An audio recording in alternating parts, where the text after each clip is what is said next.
What's up? What's up? What's going on, everybody? I'm Andre the Torch Robinson here. World Class Wednesdays. World Class Wednesdays, baby. Yes, we are in the building. I got my guy, Marcus the Alphabets. I got King Czar OG in the building. He's on location watching his son get some strength and conditioning going on with his baseball team right now. I also got Mr. Consistent One, Dalton D-Man Smith in the house. What's good? What's good, everybody? How y'all doing? What's poppin'?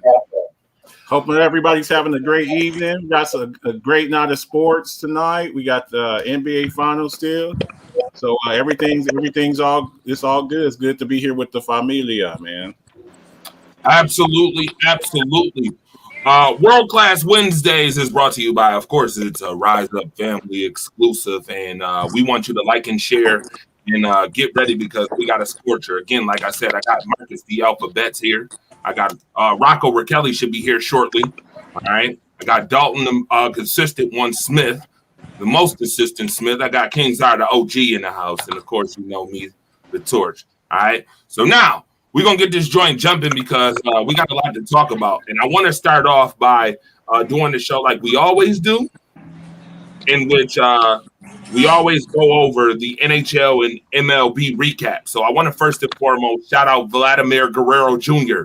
for being the youngest MVP, all right, in ASG history, in MLB ASG history at 22 years of age. Vladimir Guerrero last night did something that his father did 15 years ago, and that is hit one out the ballpark, 468 foot scorcher that put the American League over the NL League 5-2. Phenomenal game. Shout out to Buffalo's own. I call them Buffalo's own, even though it's the Toronto Blue Jays. They play here. Yes. Buffalo's own Vladimir Guerrero Jr. So shout out to you. And for all those out there in Toronto, whether you in Toronto, Atlanta, whether you out in Dallas, please like and share right now. Whether you in California, shout out to everybody out there. Make sure you please like and share the World Class Wednesdays sports brand. All right. Now, hold on, bro. So that's all you gonna give us from baseball and All-Star? Oh yes, that's all I'm giving you until Rocco Raquelli get here, man. I ain't taking. No. He can't do this. I got what I'm about to say. I got to say this. Oh, go ahead and say it. Shout out to the back-to-back home run champ Pete Alonso from your New York Mets. Look at him shouting out his Mets. Set a record, 35 home runs in the first round. He broke Josh Hamilton's record of 28. And the second round, he won, and he still had time on the clock. They wouldn't even let him finish. And in the finals against Trey Mancini, and shout out to him because he's a cancer survivor, he beat him and still had time on the clock. Pete Alonso, back-to-back. New York Mets. Go Mets. Carry All on. right. Shout out to the Mets. We ain't even mad at you. Shout out to the Mets. If you want to shout them out, are they in first place in their division? Absolutely. Oh, okay. Shout out to the Mets over here in New York. Shout out to them. You know. All right. Now, with that being said, all right, I'm gonna leave the rest to Rocco Kelly when he get here. All right. NHL. We know the Tampa Bay Lightning won back-to-back. We talking about back-to-back. They won back-to-back championships with the Stanley Cup, even though it's got a dent in it. I heard it as a dent in it. I don't know what they was doing. Maybe they was partying. Maybe they spiked it like a touchdown or like a football accidentally. There's a dent in the Stanley Cup. I just heard that about 15 minutes ago before the show started. But shout out to the Tampa Bay Lightning. You know, Frederick, my guy Frederick Wilson is definitely a big, huge Tampa Bay Lightning. So shout out to the Tampa Bay Lightning. Now we got to move on because we got phenomenal sports talk coming up, and we got to get to this. The NBA Finals tonight, Game 4. I need to know what your predictions is and how you see the NBA Finals as they are currently. All right, I'm gonna start off with Marcus Betts. It's what I thought it was. It's what I thought it was. I said when the finals started, we had an emerging superstar in Devin Booker. I said this because I was there when I said it. All he needed was a seasoned vet, to push him and show him a little bit of leadership, and that he was gonna take off, and that's exactly what happened. I expect them to beat Milwaukee. I expect the Suns to win the NBA Finals. Now, somebody was talking about them being a dynasty. Like, I'm like, okay, now you're getting a little bit beside yourself. Like a caller. I think that I think this is their year, but I also believe that next year you see the Golden State Warriors right back in there and them fighting the Golden State Warriors in the West. But this their year. They just got the most complete team. That's just what it is. So we have a caller on the line from New Hampshire, by the way. Caller, what's up? So what teams got for the NHL? So you can either have is 8 forwards to two defensemen and one goalie. Oh yeah. We'll talk NHL a little bit later, caller. Call back around the 9 o'clock hour. All right. Now, getting back to the NBA Finals. Nevertheless, Dalton D-Man Smith is in the house. What up, Dalton? What's up, y'all? Well, I mean, didn't expect that was going to be like that, though. I mean, I had the Suns winning Game 6. Like, didn't see that coming. That's all I got to say. Okay. All right, Kings ROG. As I've said, it's going exactly like I thought. Milwaukee in 7. You know, the series doesn't start until you lose on your home court or you win on the road, whatever the case may be. But I don't actually see that happening. I see Milwaukee tying the series up tonight. Giannis will be MVP. Is already one of a couple of players that's had 40 points plus 10 rebounds back to back, and he'll probably do it again tonight. I'm thinking, but I see it going 3. I see it going 3-3, and then the best player on the court, the second best player in the NBA, and Giannis will prevail in Game 7, and Milwaukee will win and be the NBA champions. All right. So, Kings, real quick, I'm going to ask you a question before I get into my little synopsis of this series. Do you think that Chris Middleton has checked out? Alfred has not checked out. He will have a good game tonight. I'm calling Alfred tonight. Good game. And I also think Lucius, Drew Holiday, will have a good game tonight. All right. Marcus Betts, I'm going to ask you the same question. Do you think Chris Middleton, a.k.a. Nightwing, according to King ROG. I said Alfred. Today is Alfred. No, man. I think he stays engaged, man. I think he, man. Yeah, There's some hearts. Y'all are a tough crowd, man. Y'all are a tough crowd, man. Y'all don't get no love. Y'all don't want to give no. No, but love. hold on, real quick, Marcus. See, this is what I'm talking about, Marcus. All I've been hearing from listen, real quick. All I've been hearing was, I mean, I'm talking about the audacity. Who's better? Is Giannis actually better, or is Middleton? Is it 1A or 1B? Now we see, like I've been saying, who Batman is. We know who Batman is. You sure it wasn't? You sure it wasn't because of the reports? All of a sudden, Giannis saying, "Give me the ball! Give me the ball! I'm Batman in this one. I'm Shaft." That's what Batman does. When there's time of need, he turns into Batman. He ain't always gonna be Bruce Wayne. That's a good one. I like that. I gotta respect that. That was funny. That was definitely funny. Dalton, do you think Chris Middleton is checked out? I gotta ask before I get my synopsis. Honestly, no. I mean he's checked out. Okay. This is what I think. I'm gonna be very honest with you. I think somebody got the memo that Chris Middleton was getting some shine. Giannis said, I don't think so. You're not about to have me, supposedly the third best player in the league, looking like Nightwing, sir. This ain't Nightwing and Batman, okay? This ain't Darkwing Duck and DuckTales, okay? Right. This is Batman, and I don't give a damn what you are. Okay? So I'm just gonna put up 40 points the last two games. You're gonna take like 10, 11 shots, okay? I'm gonna have Brook Lopez stand in the corner. Stand your big head ass in the corner. I want you to stand in the corner. You 7'3", stand in the corner though, and just wait until they build the wall. And I'm gonna kick it to you, Brook. And I want you to make it. Okay, I don't want you to wrestle with life like Brooke Hogan. Okay, you're Brook Lopez, not Brooke Hogan. Okay, not like your father. Okay. I want you. Brook knows best. Yeah, Brook knows best, man. USA special.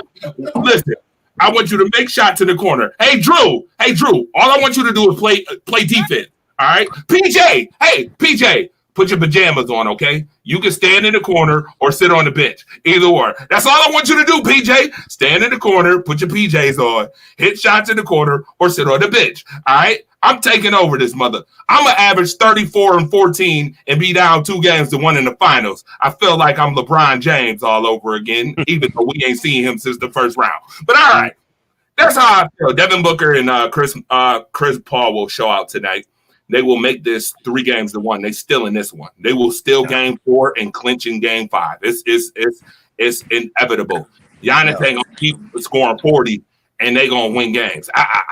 No. Somebody else will have to beat the Suns tonight. It ain't gonna just be Giannis. Somebody else got to beat them.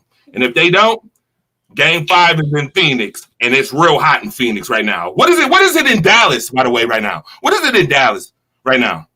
I don't know what it is in Dallas, but in El Paso, it's 95. Okay, so it's 95. It's 95 in El Paso. Where? How hot is it in California right now? Oh man, I'm out here. Hey, did you check the thing out? My boy out here conditioning.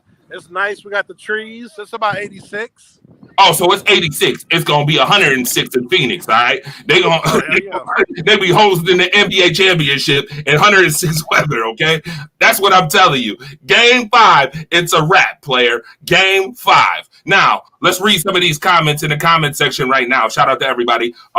Blaze, what's up? He said I got the Suns 111 to 106 tonight. Shout out to Ramona Die right now who's sharing. Shout out to Angelita from WDAP Radio. Thank you very much for shouting out our show. By the way, my guy Randall, Laura Randall, I know who that is though. That's Ricky Bobby. He said Darkwing Duck, LOL. He said nobody puts Alfred in the corner. Nobody puts Alfred in the corner. Brook Lopez ain't Alfred. That was Middleton. Brook Lopez is Commissioner Gordon. Yo, you know what? I get with this guy. I get, man. I feel like we promoting DC and Marvel movies and games and stuff right now. Right. Dalton Smith, my guy. Dalton D-Man Smith. Who do you see as the MVP right now of this series? Of NBA, I'm gonna say Devin Booker or Chris Paul. Good choice. Good choice. Good choice. All right. What about you, King's Eye? Giannis. He's been even though they down 2-1, again, he's doing historic. If he does it again tonight, he'll be the only player in history to have done 40 and 10 plus back to back to back. Giannis is the best player in the series, and he is the MVP. And believe me, like there has been an MVP on a losing team before. They're not going to lose though, but I'm just saying because they're down 2-1. I'm still Giannis. Ooh, but you had to mention it. You mentioned it. You heard him. He said on the losing team. Let me find out. Let me find out, buddy. Down 2-1. I can't deny it. But in a couple of hours, there will be an even series, and Giannis will be the clear MVP at about 2 hours from now.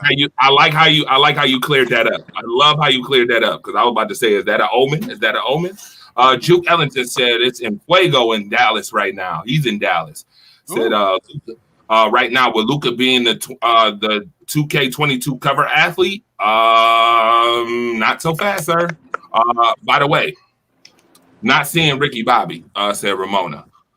That's okay. We'll make sure Ricky Bobby gets seen. We would love him to be heard on the show, but nevertheless, shout out to everybody that's tuned in again. This is World Class Wednesdays. If you're watching, make sure you like and share. We are talking about the NBA Finals. Now, real quick, tell me who the X factor in this game tonight is. Real quick, folks.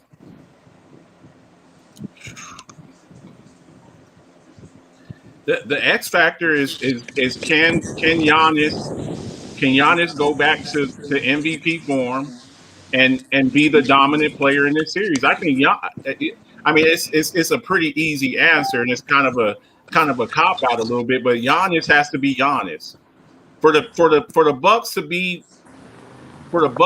go where they want to go, Giannis has to be.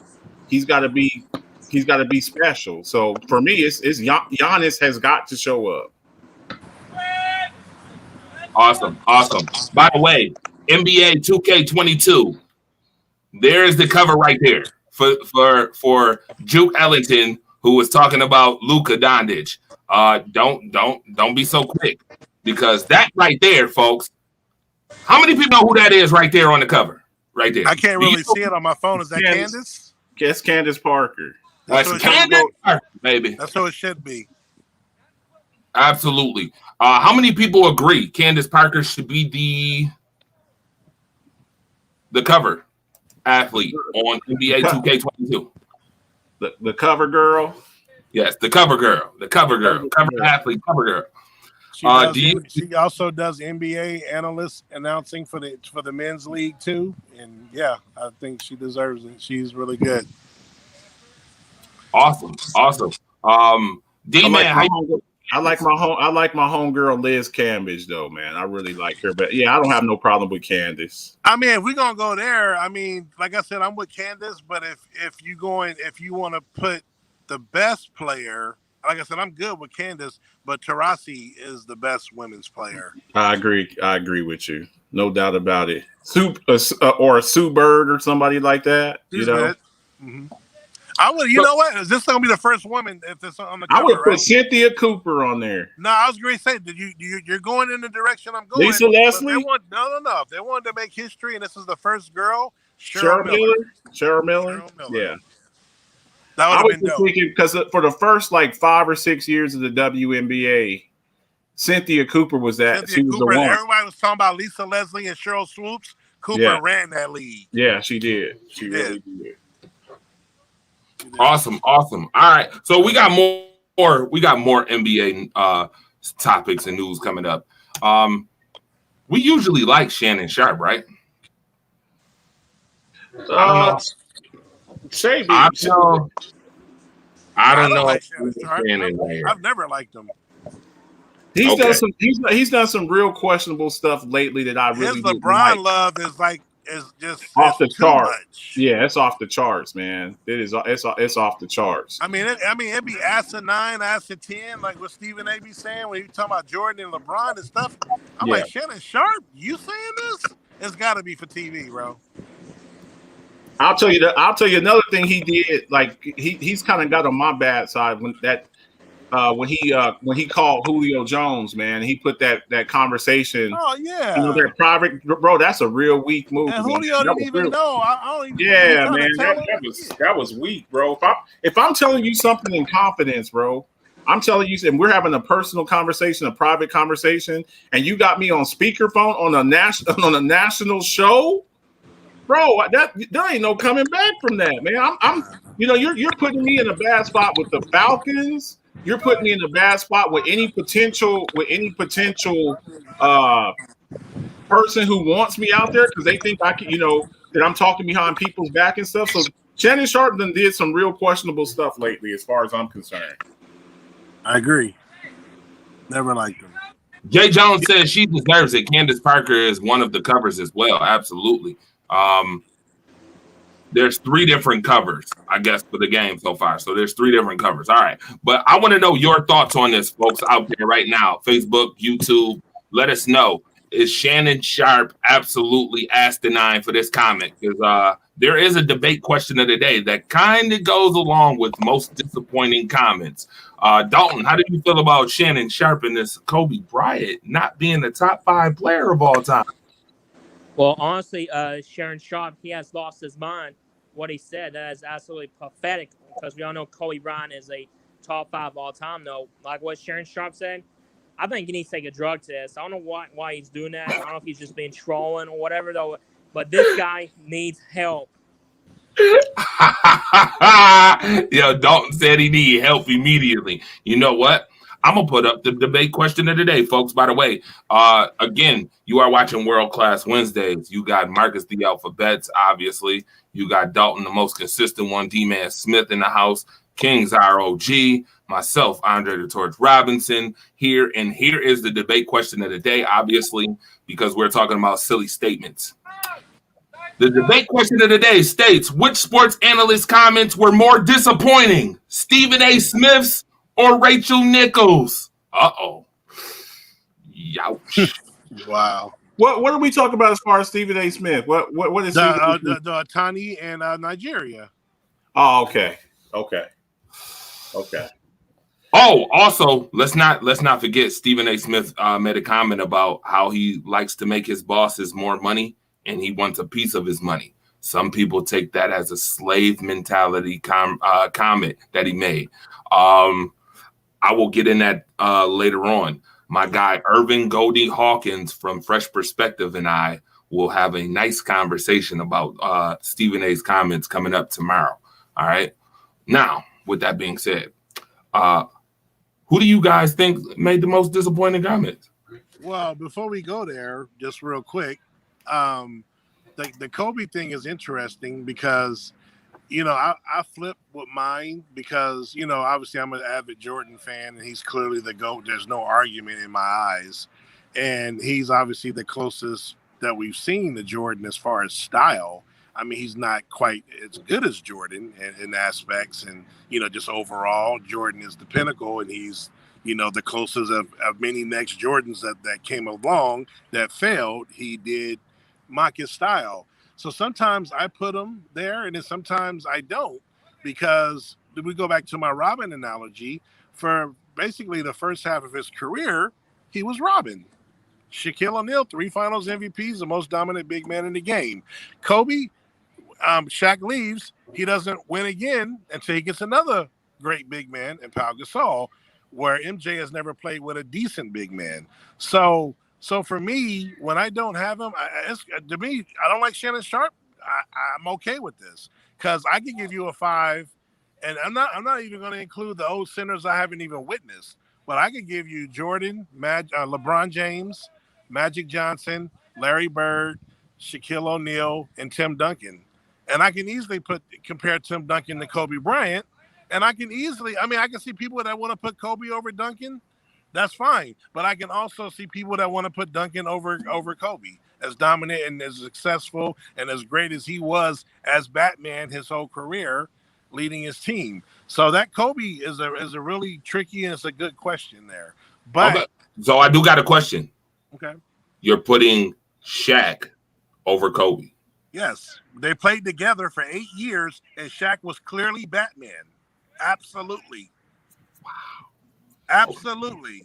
And some people will Tough. some people will put that. I don't know, because I mean, Kobe always said, he said, if Shaq came in in his shape, I would have won 12 championships. Right.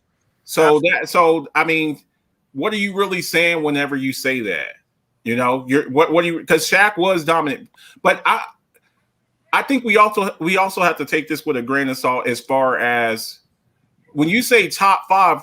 Like some people, they say with their top 5, they're picking a person per position, like they're picking a starting 5. So no, I'm just saying, they're saying, okay, give me your starting 5. He's definitely not in the top 5 because the 2 guard spot's taken.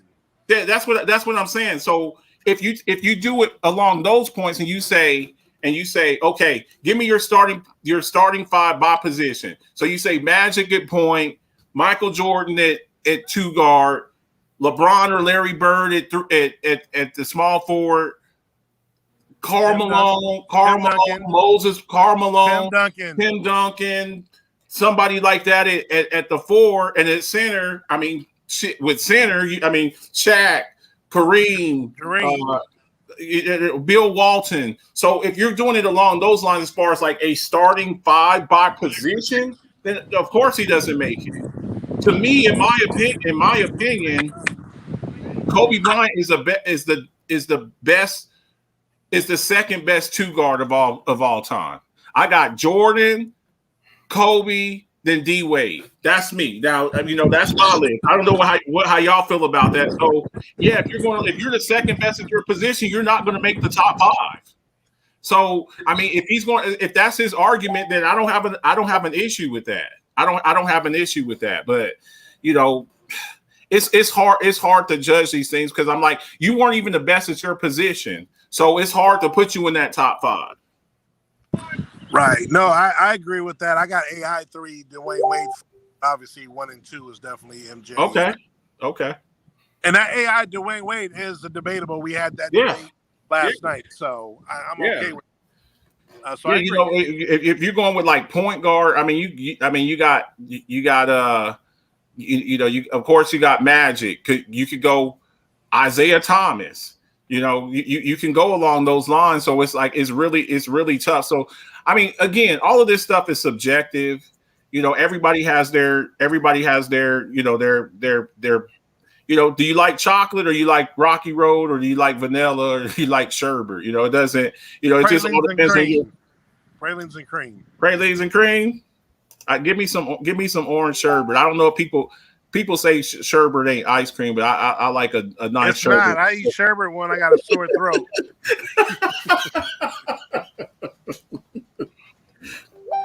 All right. So anyway, Drayden, to your question, Mm-hmm. while they both see that's a tough one, but for me, I can make the answer easy, because I'm going to look at the person, and I'm going to look at how I think they meant it and what the true feelings were. So for me, Rachel Nicholson had the worst comments, and I'm going to tell you why. I truly don't believe Stephen A. has an ounce of racism in his body, and that he is colorblind, and how he said those comments, they wasn't made out of race. He just, the way it came out, like he know how it came out. But for me, there was no ill intent. For Rachel Nichols, it's ill intent, and I'm gonna tell you why. Not only did she call out, I actually like that. That's great. But so that shows you supporting the movement, but not on my watch. So yeah, you can hire all the black people you want, or minorities, because your track record is garbage. But not for me, but anybody else. Yeah, you can give away their job, but not my job, not on my watch. And then I look at her history. When Derrick Rose scored 50 points from Minnesota after coming back from those injuries years and years, and he cried on the interview talking about how he worked his ass off. And the next day, she brings up his rape case from years ago that he was exonerated from. The same thing what she did with Kobe Bryant. Speaking of Kobe Bryant, she's always been slick, and I've never trusted her. So to me, what she said, and when you're behind closed doors, Stephen A was not behind closed doors. It came out natural. It just sounded bad.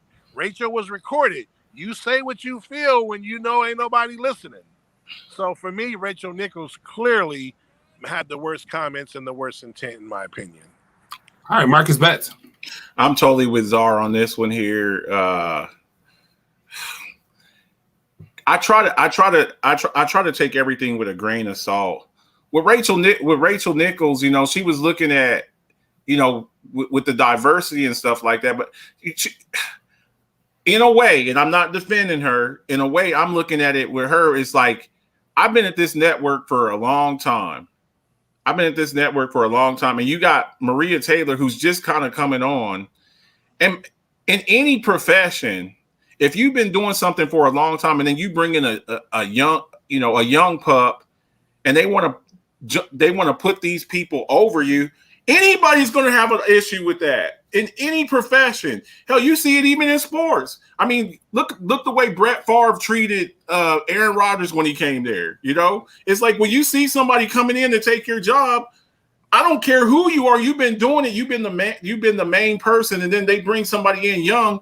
Like I say all the time, you know, especially in the sports world, when they bring somebody in, a first round pick or a young promising talent, that is not somebody that you're working with. That's your replacement.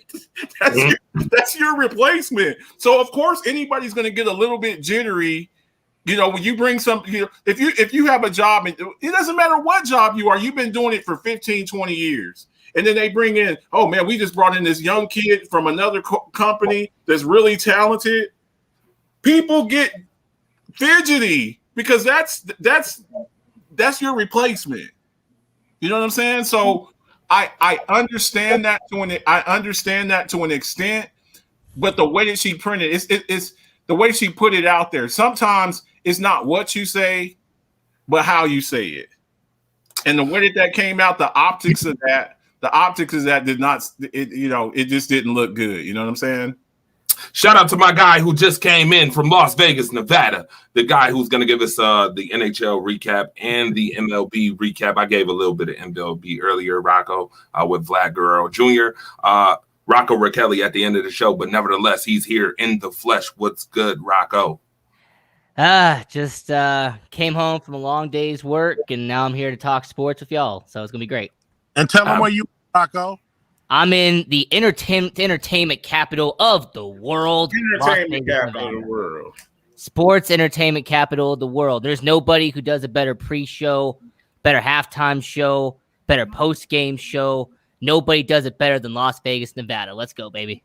Well, speaking of which, we got a caller from Maryland that's on right now. Let's get him on. Hey, Ramona. Hi.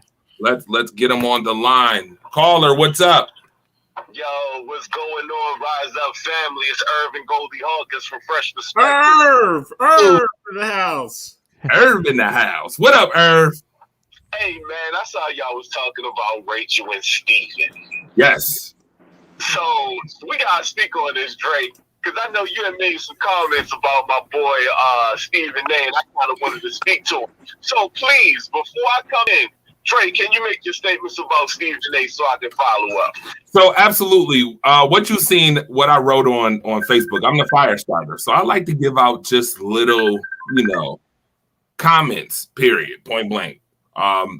They may not be comments I even believe, but I just put it out there anyway. Why not? Okay. So Stephen A. Smith made a comment about his bosses, obviously making his bosses money and then trying to get a little bit of the money that his bosses is making. Right. And me and you had a conversation about that. Now, Rachel Nichols. Oh, here's something else I need to bring up about Stephen A. Smith too.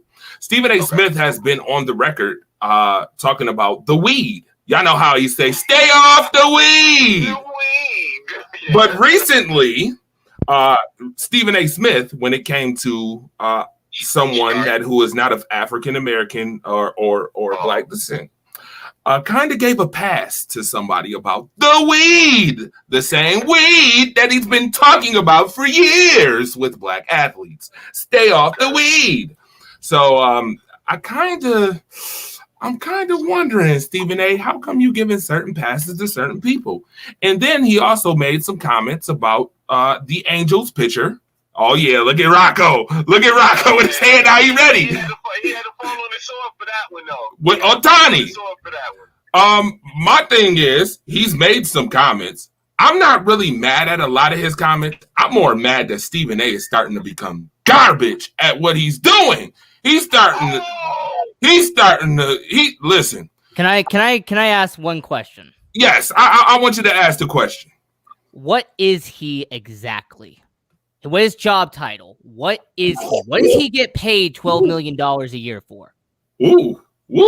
He gets paid. Hold on, time out. By the way, Irvin, before you answer that, I want to put this out there for everybody that's listening. He gets paid more than 70% of the NBA. He gets paid more than 70% of the players in the NBA, by the way. Just want to put that out there. Go ahead. That's all fine and well, but he don't ever need to call no UFC. He don't ever need to call no more UFC. Oh yeah, he is terrible at UFC. Or boxing. Please leave boxing alone. Any combat. Leave the boxing. Leave the boxing to Max Kellerman, and just totally leave UFC alone. Like, you don't ever need to venture over. He knows what he's talking about. Yeah, stick to. He tried to get kind of smart with Barry Melrose one time about hockey. It's like, bro, like, don't do that, man. Like, stay in your lane, bro. Like, right. Barry Melrose has like forgot more hockey than you've ever learned, bro. Like, he's been in there for 42 years. It's like, don't do that, man. Don't do that. So yes, Stephen A. Smith. So real quick, it's a couple questions on the floor. I'll answer that one. He's the face of ESPN. He does a lot for that money. So a lot of people found out how much he made. Everybody wants to qualify whether he deserves it or not. He negotiated it. He got it. In terms of the only person that I put above Stephen A. Smith is Skip Bayless. I'm going to go that hard. The only person I put above Stephen A. is Skip Bayless, and to me, Skip Bayless is the heavyweight champion of the world. But to speak to Dre, and where Dre was kind of trying to, create a conversation around what he said. As an employee, I'm an employee, and I'm also a business owner. I want the person that works for me to think the way that Stephen A. thinks. Because if that person that works for me thinks the way Stephen A. thinks, not only is my company going to be successful, but I'm then going to be able to reward her for her hard work and dedication. And then as an employee, I've seen companies go under. Companies, just because you work for some big company, it doesn't mean that, your checks are guaranteed, or it doesn't mean that that company's always going to survive. That company has to make money for you to be able to have your pensions. Not pensions are gone, but for you to be able to have your health care and all of these different things that we need to function in this society. So, like, I've seen situations where people came to work and the managers were standing there with their last check. They had no idea it was coming because people wasn't putting in that kind of work to make sure that the shell or that the actual business that we all came to eat and get bread from was healthy. So I understand that what he was saying was not him being a slave. It was him understanding how to create money in this country, because in this country we got owners and we got people who work for those companies. And just because you work for a company or you're an employee, it does not make you a failure. It does not make you a slave. It just means that you don't want the headache of ownership. Some people just want to come to work, have a fair wage, get their health care, have their breaks, and get their vacation. Ownership and leadership, that could be a whole another level of headaches that some people aren't ready for.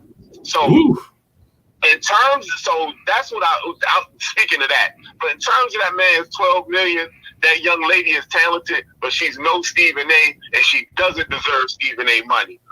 All right, come at me. Let's go. All right, so you heard it first. Rocco, I'm going to ask you, which ones was more disappointing, sir? Just real quick, so we can get to the NFL. We get to the NFL news and topics.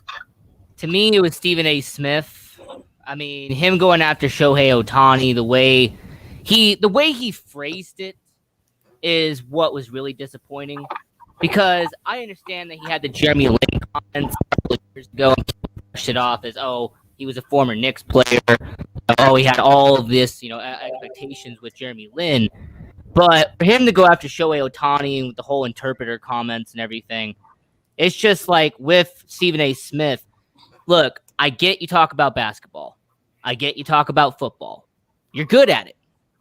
Obviously, you're getting paid a lot of money to talk about it. I don't really think he's good at calling football either. Well, let me just say this. When it comes to baseball, there's always been dents in his arguments. In hockey, there's always been dents in his argument. When it comes to certain sports, you're going to have dents in your argument because you don't know that sport well enough. Anybody who is in this industry long enough will know that. Like, you're certain sports that you just don't talk about that often. So when it comes to Stephen A. Smith, to me, it was just really disappointing with what he said with Shohei Ohtani, because Shohei Ohtani and Fernando Tatis Jr., I'll say this on the record, Shohei Ohtani and Fernando Tatis Jr. are the best things for baseball. Honestly, they're leading baseball into a bright future. Like, all the people that turned off baseball the last 5 or 6 years, they're coming back now because Shohei Ohtani and Fernando Tatis Jr. and Vlad Jr., I'll include him as well, they are bringing people back into baseball. They're making it relevant again. So I'm going to say Stephen A. Smith, very disappointing. Okay. Awesome. All right. Double A is in the house. Stuart Scott was the GOAT. R.I.P. said my guy Double A. Well, absolutely. Stuart Scott, one of the greatest. Cooler than the Stuart Scott. Stuart Scott to this day is still my favorite, the greatest ESPN person of all time. Cooler than the other side of the pillow. Absolutely. Listen, man, rest in peace. But I'm sorry, the heavyweight champion is Skip Bayless. He is not over Stuart Scott, bro. Wait, hold on. When you're saying that he's a heavyweight champ, I want to make this clear. Are you talking about as an entertainer or as a commentator? I need to know. Yeah. I think people. Yeah. Hold on, as a draw, as a TV personality, Skip Bayless As an entertainer, okay. When he was on First Take was the #1 show. He leaves, he goes to Undisputed.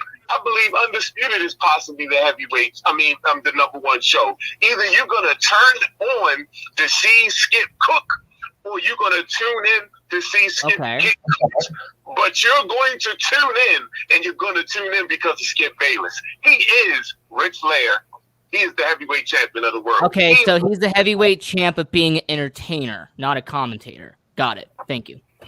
Yeah, because I think that commentators. Hold on, caller. What'd you say, Marcus? Go ahead. I think as far as like, don't get doing an early morning sports show confused with calling games, because that's a totally different.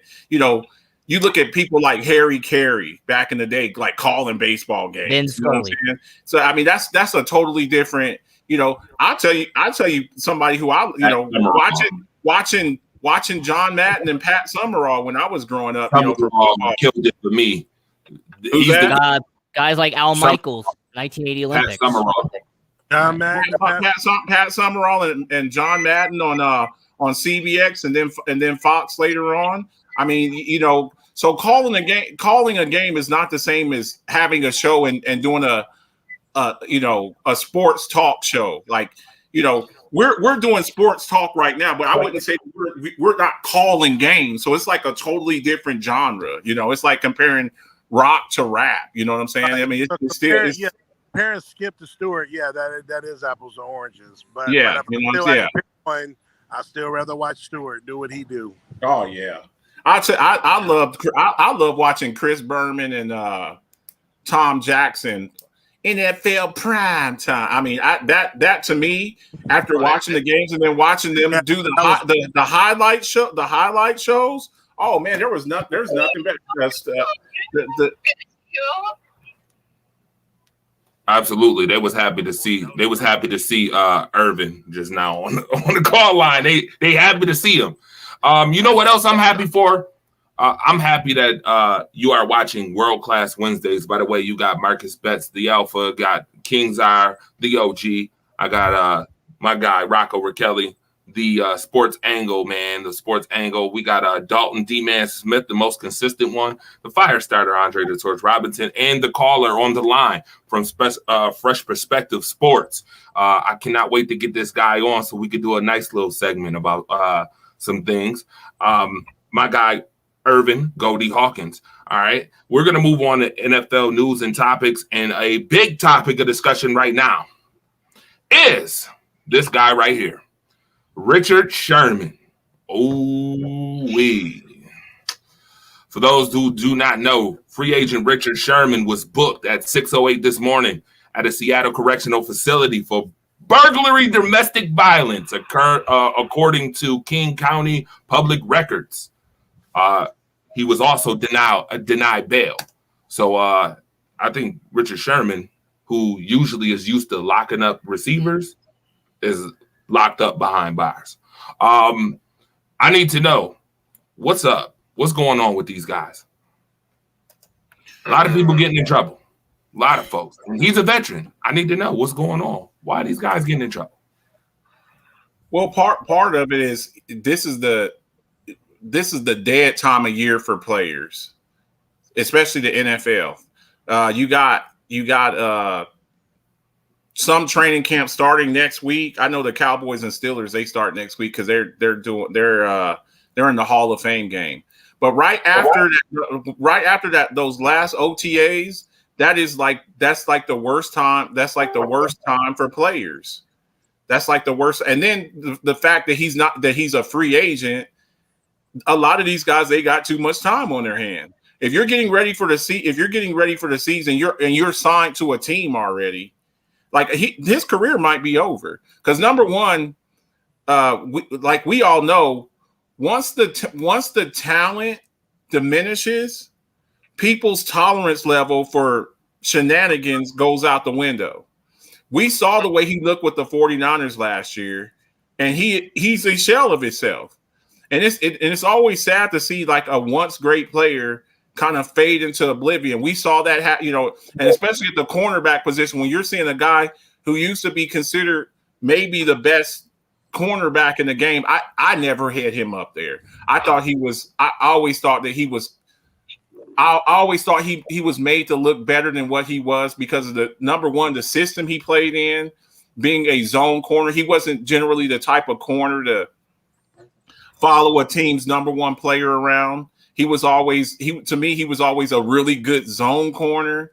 And then he had all pro safeties behind him. So he could make a lot of gambles. He could make a lot of moves and do certain stuff.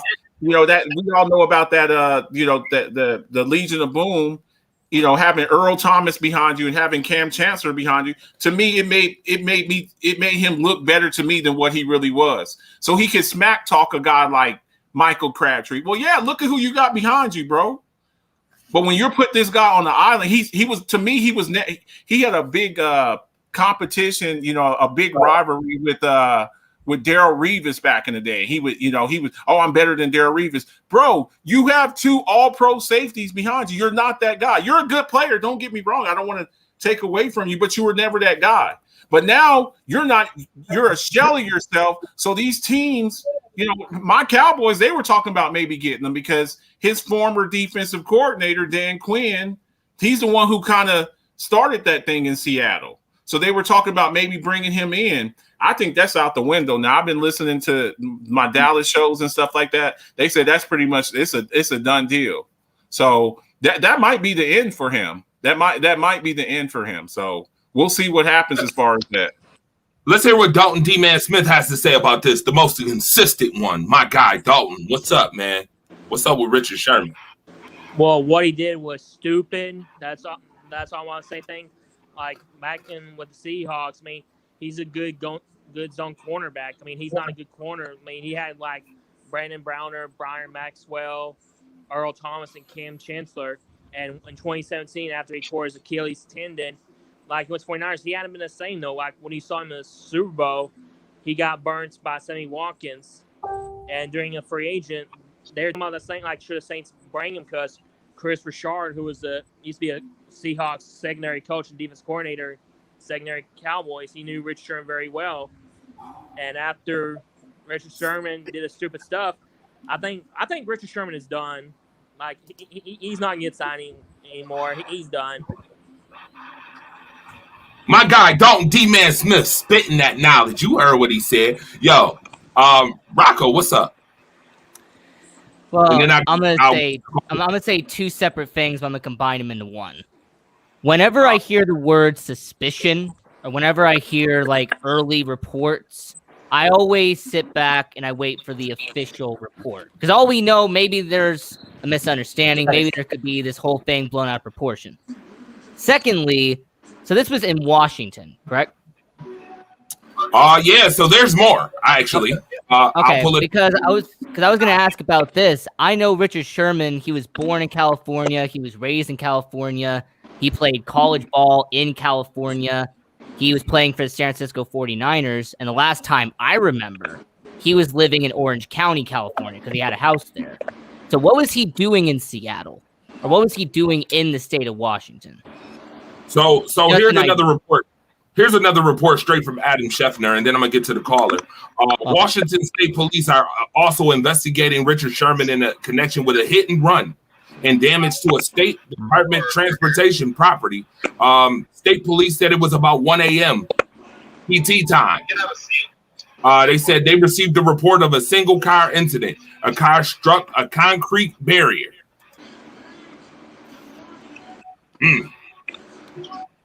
Okay. That's interesting. Right. So what I was mentioning, like, that's the first part. Okay. The whole incident itself. But secondly, to kind of back on what Marcus was saying, look, no one can deny from 2012 to 2014, Richard Sherman was an all-pro defensive back. He was one of the best corners in the NFL. In fact, that 3-year span was probably the peak of his career. Because, like, once the injuries started to pile up, he wasn't really the same corner that he once was. So understanding he's about to hit his middle 30s, he's been in the NFL for 10 years now. I just don't know, even if this hadn't have popped up, he probably would have gotten a 1-year deal, probably something like what Champ Bailey had to go through, where he signed like a 1-year deal with New Orleans and then got cut like before the preseason even happened. So I'm just going to say Richard Sherman is very unlikely we'll see him play in the NFL again. But we'll have to wait and see all the details.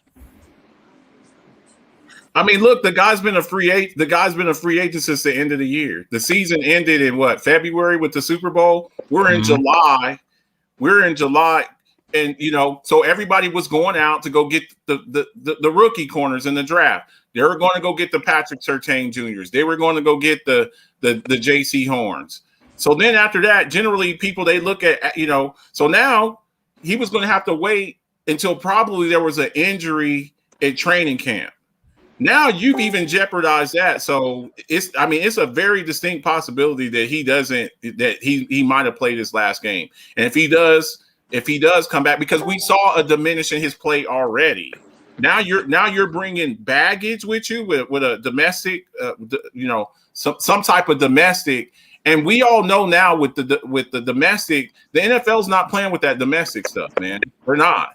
I don't care who you are. They're going to make an example out of him. I could very well see if he doesn't get picked up, being on the commissioner's exempt list. We see what not to the same extent, but we see what Deshaun Watson is going through, and they're going to make an example out of these guys because the criticism of the NFL recently has been when it comes to domestic violence, they are more reactive than they are proactive.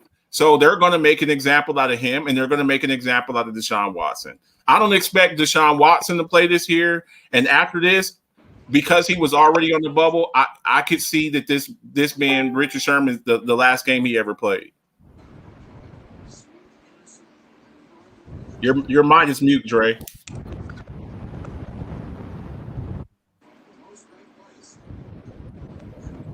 All right, my bad. Sorry about that. Real quick, it says the driver apparently was able to drive the vehicle off the exit and abandon it in a nearby parking lot. The registration was ran and it came back to Richard Sherman. So just more and more trouble. More and more trouble for this guy. Caller, I hear you. Urban Goldie Hawkins, man. What's your thoughts real quick before we get on the next topic? Listen, Dre, I'm highly disappointed in Richard Sherman. One of the great things about Richard Sherman throughout his career was his intelligence and how he played the game. I think the Alpha painted a very, very beautiful picture, because out of that Legion of Boom, the guy who got paid was Richard Sherman, because he played the game. He played the media game well. That rant about Michael Crabtree, that stamping the LOB, he got paid. Earl didn't get paid. Cam Chancellor didn't get paid. Richard got paid. So Richard was the smart one. He went to Stanford when he was going at Skip Bayless. Now, it's funny. Back then, when I saw him go at Skip Bayless like that, I loved it.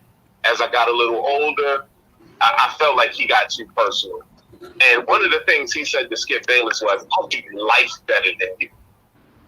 Can you understand telling a man, I do life better than you? But Skip go home to a woman that loves him very much. Skip is stable, and Skip is the king at what he does. Richard Sherman, domestic, bro? Domestic? Come on, man. You bigger than that. You smarter than that. I'm so disappointed in Richard Sherman, man. I don't know what to do. Listen, brothers, if we don't see this as a lesson, your home has to be tight. You can't just bring anybody into your home, man. Make sure your home is tight. Make sure you and your woman is good, or whoever your partner is good. But Richard Sherman played himself. He never plays another game in the NFL, period. He's done. Hang him up. Well, good insight. On that. Rocco, go ahead and ask the question. When you were saying that Sherman was really the only one who got paid, are you talking about the length of the contract, or are you talking about the guaranteed money? Because Cam, Earl, they all got paid too, but it was more in length than it was in guarantees. Yeah, Earl wasn't happy. That's why when Earl left, he stuck his little finger up. Earl came to Baltimore to get some money. The person who got that big check, it was Sherman. And because Sherman was the front guy, because he had the vocabulary, he had the presence. He wasn't the best one out of the Legion of Boom, but he was the face of it. Okay, because I was just asking because I know for a fact that Sherman signed a $56 million deal, Earl Thomas signed a $40 million deal, and Chancellor signed a $28 million deal, all within an 18-month span. So they all got paid, but I know what you're saying. Yeah, I know what you're saying. Something else I need to mention. First and foremost, for somebody in this league that's aging, declining, obviously Marcus Betts said you got to be on your best behavior. Irvin Golden Hawkins said that he came from Stanford. He's a smart dude. The reason why he got paid. Dalton Smith said that there's multiple teams that was looking for Richard Sherman, looking at Richard Sherman, including the Buffalo Bills, by the way. Here's something else that needs to be added. This is definitely, if any of this is true, if there's any real story here, this is bad for the NFL. And the reason why it's bad for the NFL is, again, the NFL has had integrity issues, a lot of integrity issues over the last couple of years, right? Well, what is Richard Sherman to the NFL? He is the vice president of the Players Association. The vice president of the Players Association. That would be almost equivalent to what Chris Paul is to the NBA. Now, could you imagine Chris Paul with a domestic? Oh.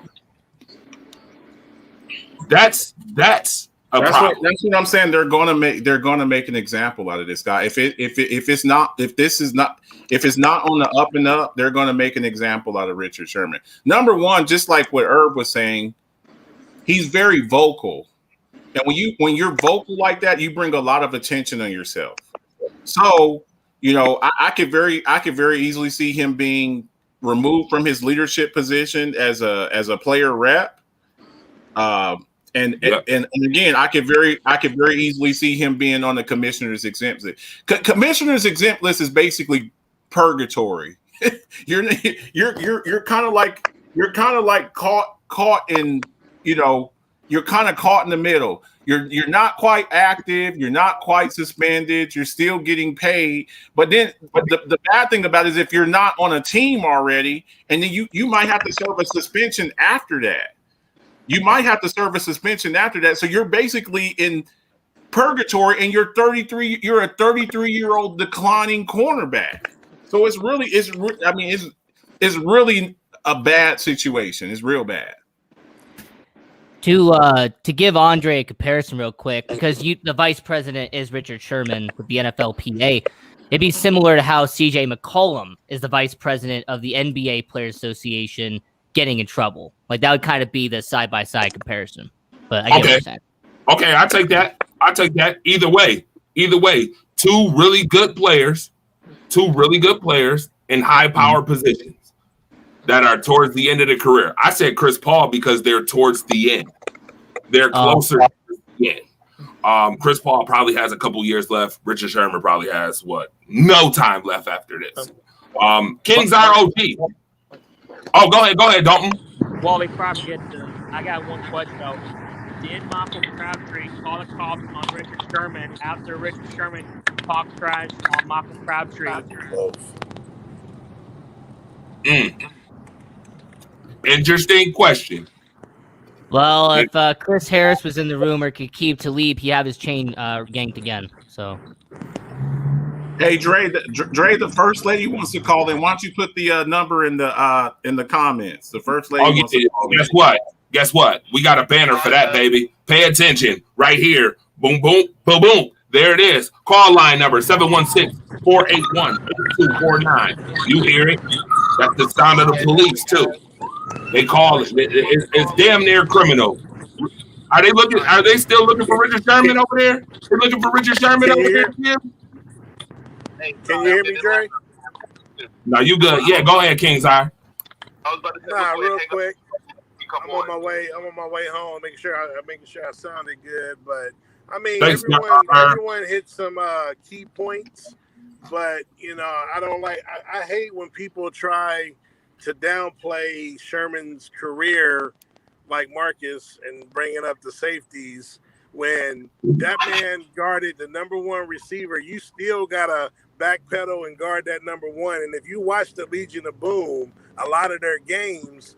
Yes, they had two great safeties, but a lot of the times Chancellor played up, and they only had Earl Thomas back there a lot. If you remember some of their schemes, but like Rocco they played a cut.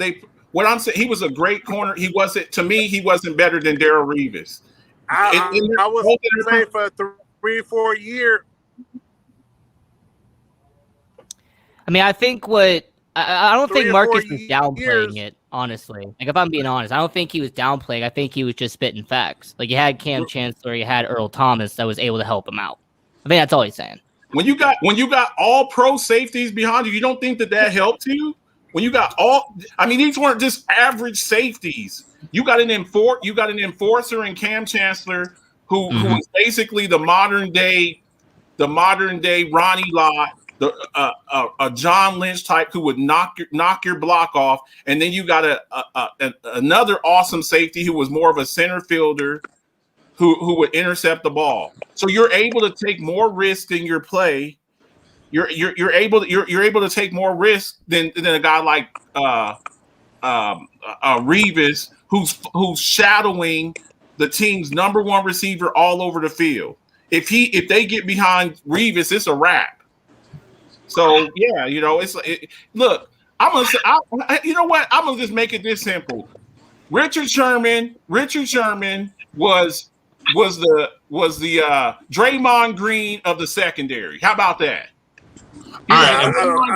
He was the Draymond Green of the Legion of Boom. You won championships, but you weren't that guy. You weren't that guy. You weren't that guy to me. With that being said, I'm going to get to the caller. The caller on the line. Shout out to Ramona Dye out here. Ramona Dye, what's up, caller? Hey guys, what's up? Well, what's going on, Ramona? Hey, Ramona. Hello, Ramona. Hey guys, what's up? I would just like to make something perfectly clear. We remember when all this came out with against Tyreek Hill before the season started, and everybody was like wondering if Kansas City might, let him and that kind of stuff. And then come to find out, it really wasn't anything to do with Tyreek Hill as much as it was his same crazy ass wife. Why don't we stop and think a minute that, just because he might have been arrested and charged does not mean he's guilty of whatever the hell that they're saying he's guilty of. Right. We're sitting here and we're downsizing this man's career. Oh, I'm not. I mean, I wasn't, for the record. I wasn't. That's a huge Right. factor with his team. To say that he wasn't, I don't know.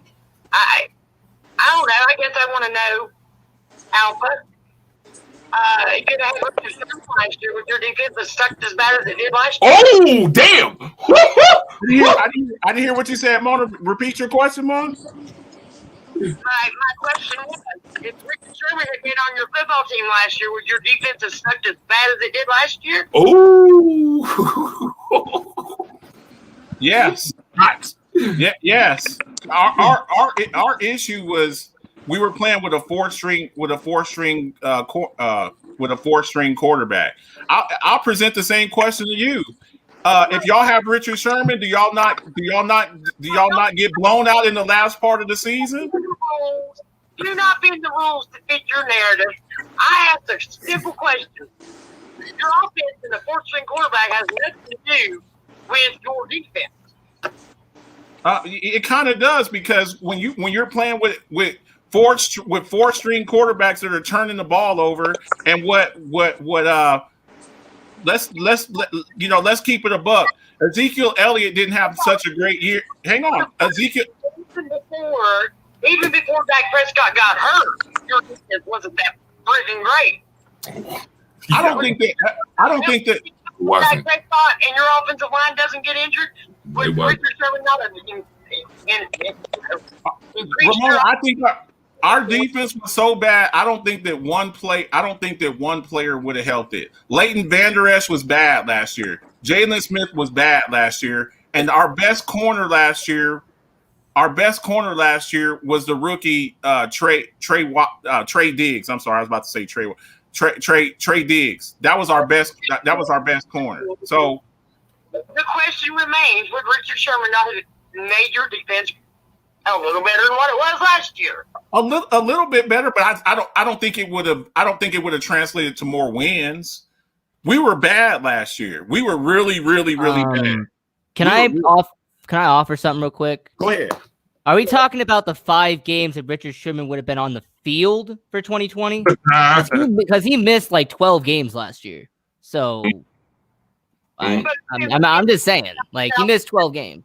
Sitting here to be with the Dallas Cowboys and healthy for those first 5 games that Dak wasn't hurt, does that not make that defense better? That was my question from the beginning. He's not the same, Mona. He's not the same player that he was. He's just not. Like He's older.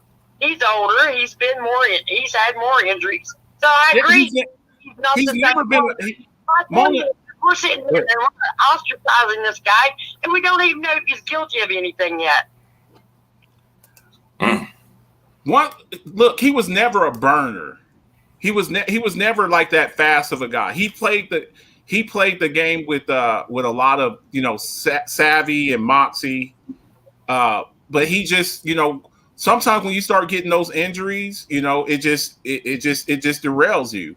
We've seen a lot of elite athletes once they start having like lower leg injuries. Derrick Rose, you start seeing guys like that start having injuries. They're just not the same player. So, to answer your question in a nutshell, would he have made the Dallas defense a little bit better? Yes, but in the words of my former head football coach at Clovis High School, 2 times 0, you're as good. You're 2 times as good as what you used to as what you did yesterday. But 2 times 0 is still 0. Before the season started, we were talking about our lack of quarterback after losing, Steven Nelson and I can't think the other kid's name. But anyway, we were talking Artie Burns. No, not Artie Burns. No, he was with the Bears last year. Yeah, I know Artie Burns. I recognize that name. Yes, you mentioned we could actually pick up a Richard Sherman type quarterback to help that defense along. Did you not tell me that? I did say it, but you know the difference between the Cowboys defense and the Pittsburgh Steelers defense. Yes, he would they have actually have a number one corner. Yes, and I stand by that. He would have been really good with you guys. You have an elite pass rusher, one of the top two defensive players in the league. So yes, Richard Sherman, TJ Watt's going to go hunting for the quarterback. Richard Sherman doesn't have to hold up. He doesn't have to hold up as much as he would have had to with the Cowboys because the Cowboys pass rush wasn't that good. So yes, I thought he would have been a great fit for the Steelers because of you all's culture and because of your defense. So yes, I stand by that. Hey, let me ask Ramona and Marcus a question because I actually don't know. I'm curious. Who is your number one corner? Because I think it's Joe Hayden for the Steelers, and I think it's still Trevon Diggs for the Cowboys, but I might be wrong. Yeah, I won't speak for the Steelers. I'll let the First Lady speak for the Steelers. But for us, we had a kid that come in last year. Heaven sent for us. The corner. We got screwed out of the corners that we wanted last year, just like we got screwed out of the corners that we wanted this year. You know what I'm saying? Last year, I think it was the kid who was the corner from Ohio State that went to the Lions. He was the first one to go. Who was that? Jeff Okudah. Jeff Okudah. He went like in the top like 5 picks or whatever. He was gone. Mm-hmm. And then after him, it was the boy from Clemson. And a lot of people from Florida at number 9. Yeah, and they went like in the top 10 picks. They were like in the top 10 picks, so we weren't able to get them. So the Cowboys went best available player. Irv, I see you over there saying we didn't need CeeDee Lamb. No, we didn't need CeeDee Lamb. That was just an opportunity that kind of rolled into our lap, and we were able to get the number 1 wide receiver in that last year's draft. This year they had planned to. Justin Jefferson was was on the Cowboys? Say what now? Wait, Justin Jefferson's on the Cowboys? No, he said number 1 coming out of the draft. Okay. We got the number 1. We got and I'll say this again. I still think CeeDee Lamb's better than Justin Jefferson. So do I. CeeDee Lamb is better than Justin Jefferson. And we gonna see. Hey, Marcus. We gonna find out this year. Here's the thing about it. Justin Jefferson gets a lot of targets because it's just him and Thielen. That's it. CD had 970 yards with 4th-string quarterbacks. You don't think he would have had 12 or 1,300 yards with Dak Prescott playing 16 games? Let me add. I want to get it on paper. Hey, let me get it on paper. So, Rocco, you saying Jefferson is better? Last year, Justin Jefferson. No. I'm talking about the eye test. The eye test. Well, using the eye test, there's a wide receiver way better than both of them. So who's that? Okay, let me ask you this. Now the First Lady, she said, well, she asked me if we would have got certain players, would we have been better? Do you think that CeeDee Lamb, if he would have you live in Las Vegas, you don't think that CeeDee Lamb, if the Raiders would have drafted CeeDee Lamb over Henry Ruggs, you don't think that they do better last year? No, because John Gruden misused his wide receivers. So no. Okay. CeeDee Lamb. And by the way, Ramona Dye, I don't think I actually answered my original question. Like, who's their number 1 corner? I think it's Joe Hayden. I think, but I'm not sure. Mona, you still there? It is Joe Hayden. It is definitely Joe Hayden. Okay. Just wanted to make sure. I'm sorry, I got the baby in the bath, so. Hey, it's all good. I still didn't get an answer from Rocco. Is who's better? Who's going to be better? When it comes to Jefferson intangibles, CeeDee Lamb was like the second best wide receiver in the draft. Second best. So Judy? Overall for the rookie receivers from last year, guess who beat them all? Jefferson was the best rookie last year. Chase I know that Ramona is going to say Chase Claypool. I know that's what she's waiting to say. Claypool didn't have numbers to compete with Lamb or Jefferson, so I don't know where you're going. Well, he had Claypool had more. Because I got the stats for Claypool have more yards than Lamb? No, but he had more touchdowns. He had more touchdowns. What was the CD touchdown total? CD had 5 touchdowns and Chase Claypool had 9. And then what was the yardage? Now, 3 receiving and 1 rushing. So I like, you know what I like to do. You know I like to look some things up. You know I like to look some things up. So I went right and here. took liberty So here. now- I went and took So the now liberty. Claypool is better than Lamb, huh? Oh no! But I just went and took the liberty of looking something up, and That's here what you it go. sounded like she was saying. no, can we ask her Check. that? No, can we ask her that while we still have her on the line? Yeah. Are you saying that Chase Claypool's better than CD Lamb? She said yes? I did not say that. She didn't say that.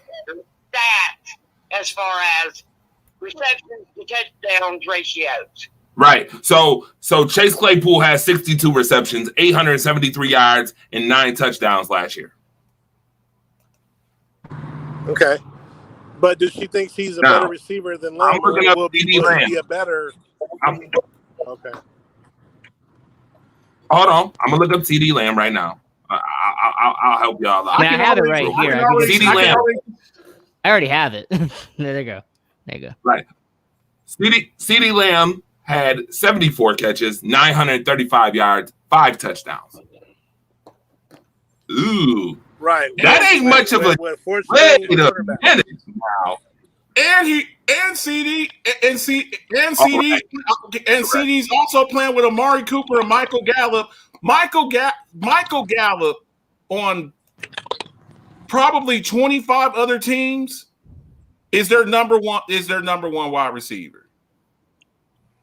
Michael Gallup. If Michael Gallup goes to the New England Patriots right now, what number receiver is he with the Patriots right now? Knowing Bill Belichick, you probably use him as number 2. If Michael Gallup is on the Patriots today, he's their number 1 receiver. If Michael Gallup goes to the Jets, he's their number 1 receiver. If he goes to certain teams, he's the number 1. If Michael Gallup goes to the Houston Texans, what number receiver is he with the Houston Texans if he goes over there? Look, for the bad teams, he'd be a number 1 wide receiver for majority. Okay, of the and on mid-range teams, he's their number 2. If Michael Gallup goes to the Buffalo Bills, what number receiver is he on the Buffalo Bills? Probably number 2. I mean, Beasley Exactly. would be the slot guy, and Diggs would be the. That's main- what I'm main saying. piece. I'm saying it would be Diggs, then Gallup, then Beasley. That's how it would be. Mhm. So Whoa. Time out. Whoa. You forgetting about Emmanuel Sanders. I don't know if Emmanuel Sanders is a number 2 or Well, not. in this scenario, they wouldn't get Emmanuel Sanders because they would have drafted CD Lamb the year before. I think if we're playing this scenario out. If we playing the scenario, you're right. They get CD Lamb and they don't get right. But The best you part also about the Bills is they didn't have a running game last year. Their running game was pretty shabby, and they didn't even draft a running back. right, correct. Well, they do have that Utah running back. They need to use more of Zach him. Moss. They need to use him more. Come on now. Well, that's still, I'm gonna tell you right now, that's still a question right now with the Buffalo Bills, even though we kind of getting off topic a little bit, but that's still a question right now for those who are Buffalo Bills fans. Who will be the number 1 running back? Will it be Singletary or Moss coming up? Right. That is. And before we change the topic, Or Andre, Matt I want Breida, to or Matt Breida. Well, before we change the topic, I want to add one more thing because Marcus asked it and Czar asked it, so I will answer it. Who did I have as the number 1 wide receiver in last year's draft? Is someone I considered a steal by the Cincinnati Bengals, and that's T. Higgins. 908 yards, 6 touchdowns in year 1. He's going to keep getting better and better. Yeah, and that's with a backup quarterback in Cincinnati too, by the way. Okay, but also if you're going to look at that, then you have to spin it forward too. Is he going to be their number 1 receiver now that they just drafted Jamar Chase? He is listed No. as number 2 on their depth chart. Number 2. When Jamar Chase steps onto that field and they start playing live games, Jamar Chase automatically becomes the best wide receiver in the Cincinnati Bengals. And Automatically. because he's going to be the number 1, there's going to be more targets put on T. Higgins because there's going to be more pressure put on Chase. It's perfect. The more pressure you have on number one. Yeah, and I don't have an issue with that. But this is all contingent on Joe Burrow staying healthy, because they go draft a damn wide receiver instead of going and get an offensive lineman when the number one overall pick is on injured reserve. Your first priority is to go get a wide receiver? I mean, I get it. They played together at LSU, but to me, that wasn't a need. That was right up there with the Kyle Pitts pick. They didn't really need him. I didn't think that's not what you needed. But hey, you do what you do. Right. Absolutely. All right. With that being said, final thoughts, folks. Final thoughts, because we already almost an hour and 30 minutes into the show. Final thoughts. By the way, Bills training camp tickets pre-sale 10 o'clock a.m. Thursday. General sale to the public 10 a.m. Friday. I just want to put that out for Buffalo Bills fans right now. Put that out there. Now, final thoughts. Go ahead, D-Man. Well, by the way, Rocco, you still owe us some baseball and hockey before we get off the set. So go ahead, dog. Well, thank you for having me on the show. Always be there. Be sure on Monday, watch the Money Madness. Tuesday, stay tuned. Shout out to Josh Bailey. Wednesday, World Class Wednesday. Thursday, DAP radio show. And Friday, shout out to Marcus Betts and Ramona Dye. Watch the Alphabets football show. You have a good day, y'all. No doubt. Marcus the Alphabets, what's up? Last thoughts. Hey, man, thanks for everybody for coming through. We appreciate y'all, everybody who's showing love. You know, make sure you we always appreciate. We can never overemphasize, you know, everybody who shows love to us. We appreciate you. To repeat what D-Man said down there, you know, make sure you're getting on these shows. Monday Night Madness, my man OG Czar over there, he's hosting that show now. Make sure we got some wrestling shows. We got, you know, of course, y'all are watching World Class Wednesdays. Make sure y'all support Rocco down there in the bottom. You know, Rocco's doing a lot of big things over there in the entertainment capital of the world. And of course, make sure you see me and the First Lady on Friday nights at 10 o'clock Eastern time on the Alphabet Show. If y'all need polos, if y'all need t-shirts, I got some surprise coming for some merchandising. Get at me in my inbox and we'll get you squared away, okay? Absolutely. Rocco, you know what? Let me say my thing before. You know what? I'll let Rocco Kelly go ahead. Go ahead, Rocco Kelly. It's time, brother, for the MLB NHL recap real quick. All right. Absolutely. MLB report. The MLB All-Star game, the All-Star weekend was this past couple of days. The American League beat the National League 5-2. Vlad Guerrero Jr. was the MVP. Toronto Blue Jays represent there. Buffalo's home, baby. You also saw the home run derby. Shohei Ohtani, Juan Soto put on a spectacular performance in round one. Pete Alonso dominated the home run derby, won the competition back-to-back. Also in the news, Trevor Bauer, his administrative leave by MLB has been extended again because of the domestic abuse that he is under investigation for. And I will say, as a World Series preview, I do think the Milwaukee Brewers and the Chicago White Sox, that would be a great matchup. I don't know how much of the world would want to see it, but Milwaukee Brewers, Chicago White Sox, that kind of would be a good World Series in Major League Baseball. Now, moving on to the NHL Stanley Cup. Congratulations to Tampa Bay Lightning. They won after 5 games. Nikita Kucherov got drunk and blasted the Montreal Canadiens fans. It was amazing. Loved it. And even the Stanley Cup got dinged. Once again, for like the 5th time in a row, the Stanley Cup had a little nick, a little, dent in the Stanley Cup again. Apparently you didn't need Rob Gronkowski to be around it. All you needed was a drunk Nikita Kucherov to get it dented. So also in the NHL news, the NHL expansion draft will be this next Wednesday, July 21st. Seattle Kraken will pick one player from all of your favorite teams in the NHL. And the NHL entry draft will be on July 23rd. and the Buffalo Sabres have the number 1 overall pick. I have them taking Owen Powers personally myself. Really solid player coming out of Michigan. So that is my NHL report. Andre Robinson, back to you. Yes, sir. You see it right here. Sports Angle Show every night, 11 p.m. Eastern Standard Time. Yes, sir. Yes, sir. Yes, sir. All right. Make sure you tune into that.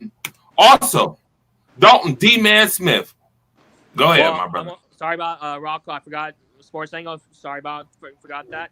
Also, shout out to Sports Angle and Perspective with Irving and Devon Stanfield. Absolutely, absolutely. By the way, if you read articles online or in the paper, read the Rise Up Right articles at thechallengernews.com.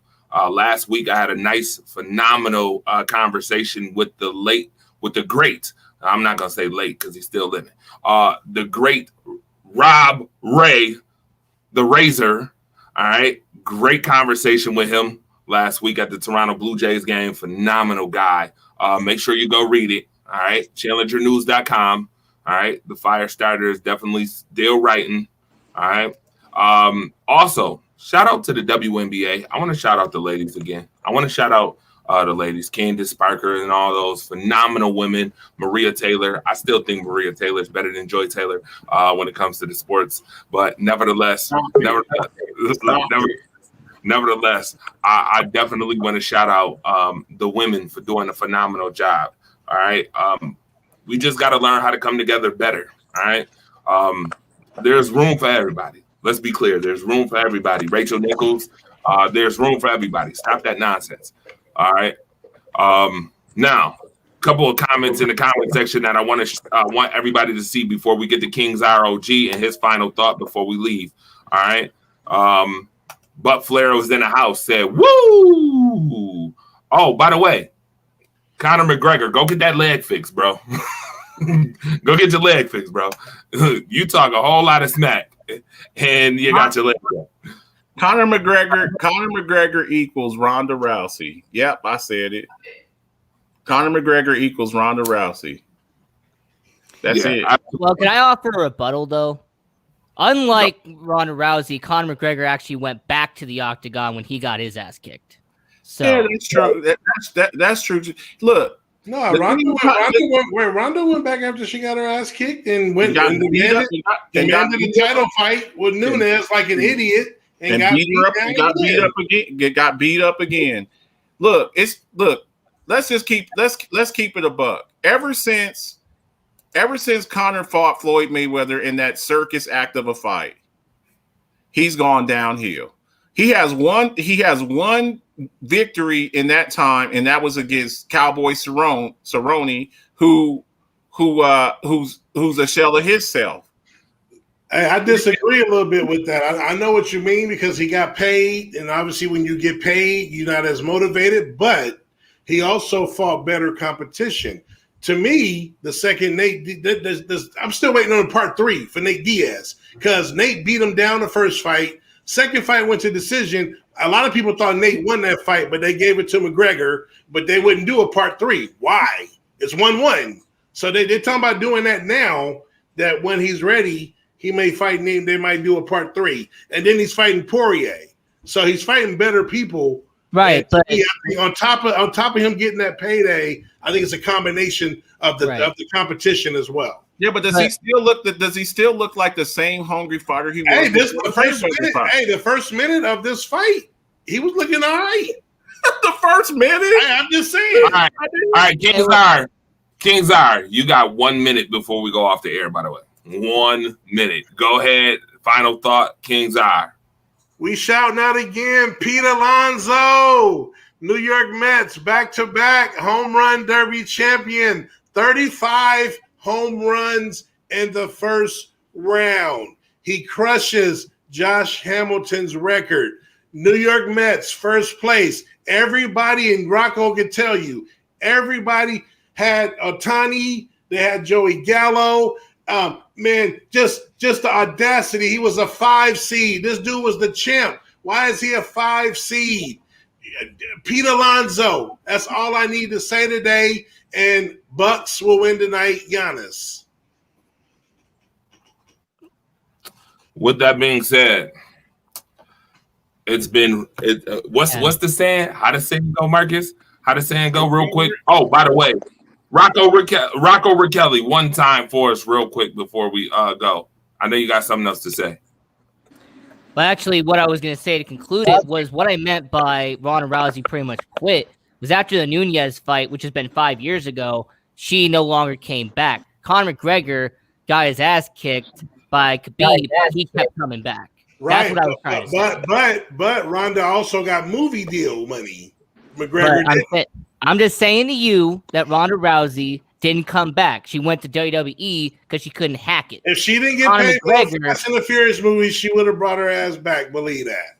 Well, they always come back. You always see them fighters that don't have money. They're not able to generate. That's why Gina Carano, when Cyborg retired, Gina Carano, she didn't come back and she got them movie deals. Yeah. All right. Back to Andre. She ain't on the Mandalorian no more, so she got to go find another job. But she's talking crazy. Yeah, that's funny because both of them appeared on the Fast and Furious joints. That's crazy. That's true. That's part 6 for Carano, part 7 for Rousey. Yeah, I haven't watched since 5, so I wouldn't know. That's unfortunate. If you seen one, you seen them all. We're all family. Oh, they get true, bigger. right? They get bigger and bigger, brother. I'm telling you the stuff they do. They go from being mechanics to like secret agents. Exactly. Right. They went from they go from mechanics to flying, and they go from mechanics to flying cars. They go from racing cars to going against submarines and predator drones. Right. They went from street racing to robbing banks in Brazil. It's entertaining, bro. I like it though. It's entertaining. Back to Andre. With that being said about being entertaining, again, World Class Wednesdays. Shout out to everybody that tuned in. Thank you very much for watching the show. Every Wednesday, you see it down on the bottom at the ticketer. All right. Rise Up Family channel on YouTube. Go subscribe right now. All right. Go subscribe to it on YouTube. A lot more is coming. See ya.